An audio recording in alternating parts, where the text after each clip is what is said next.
সম্মানিত দর্শক, আজকে আমরা গল্প থেকে জানব আল্লাহর অসীম ক্ষমতা ও কুদরত সম্পর্কে। নবীদের প্রতি আল্লাহ কিভাবে সাহায্য করেছেন।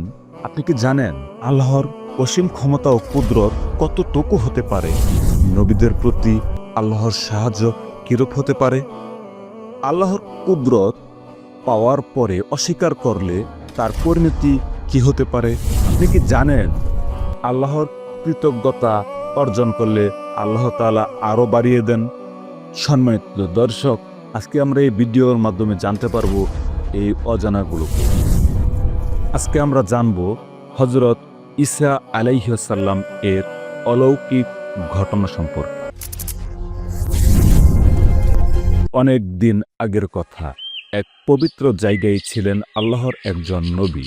তার নাম হযরত ঈসা আলাইহিস সালাম। তিনি মানুষকে আল্লাহর পথে ডাকতেন। আল্লাহ তাকে অনেক ক্ষমতা দিয়েছিলেন। তিনি অন্ধকে ভালো করতে পারতেন, তিনি অসুস্থকে সুস্থতা দান করতে পারতেন, এমনকি আল্লাহর হুকুমে মরা মানুষকেও বাঁচিয়ে তুলতেন।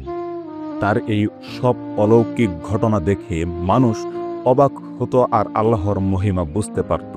হযরত ঈসা আলাইহিস সালাম এর কিছু প্রিয় ছাত্র বা শিষ্য ছিল, যাদেরকে হাওয়ারি বলা হতো।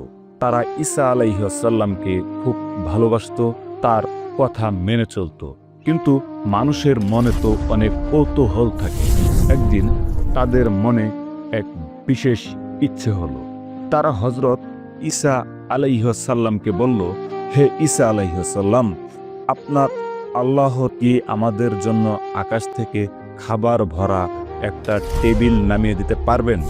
হযরত ঈসা আলাইহিস সালাম তাদের কথা শুনে একটু চিন্তিত হলেন, কিন্তু তিনি তাদের বললেন, তোমরা আল্লাহকে ভয় করো। যদি তোমরা বিশ্বাসী হও তাহলে এমন জিনিস চাইতে নেই। তিনি জানতেন এমন একটা বড় অলৌকিক ঘটনা দেখার পরও যদি কেউ বিশ্বাস না করে, তাহলে তাদের জন্য আল্লাহর পক্ষ থেকে কঠিন শাস্তি অপেক্ষা করছে।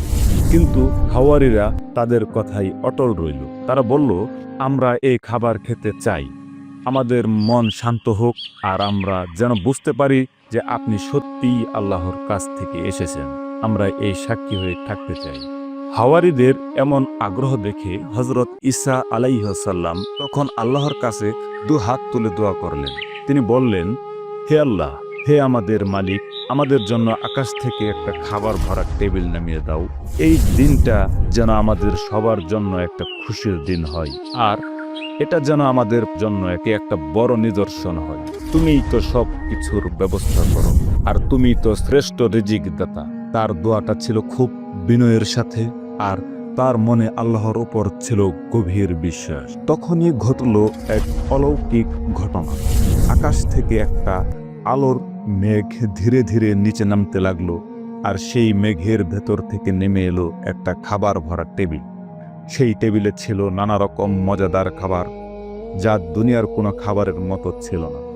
হাওয়ারীরা আর যারা সেখানে ছিল সবাই এটা দেখে অবাক হয়ে গেল। তাদের চোখ বড় বড় হয়ে গেল, আর তাদের মনে এক অদ্ভুত শান্তি নেমে এলো। আল্লাহ তাদের দোয়া কবুল করেছেন। এই ছিল আল্লাহর ক্ষমতার এক জীবন্ত প্রমাণ। সবাই যখন টেবিলে রাখা খাবার খেল, তখন হযরত ঈসা আলাইহিস সালাম তাদের বুঝিয়ে বললেন, তোমরা স্মরণ রেখো, এই যে তোমরা অলৌকিকভাবে খাবার পেলে, এটা আল্লাহর পক্ষ থেকে এক বিরাট উপহার। কিন্তু যদি এর পরও তোমাদের মধ্যে কেউ আল্লাহকে অস্বীকার করো, তাহলে আল্লাহ তাকে এমন শাস্তি দেবেন যা বিশ্বজগতের জন্য কাউকে দেননি। এই ঘটনা থেকে আমরা এক গভীর শিক্ষা লাভ করি। আল্লাহ আমাদের জীবনে অসংখ্য জিনিস দান করেছেন, জ্ঞান, সম্পদ, সুস্থ শরীর, আরও কত কি। এই সব কিছুই আল্লাহর পক্ষ থেকে আমাদের জন্য নিদর্শন।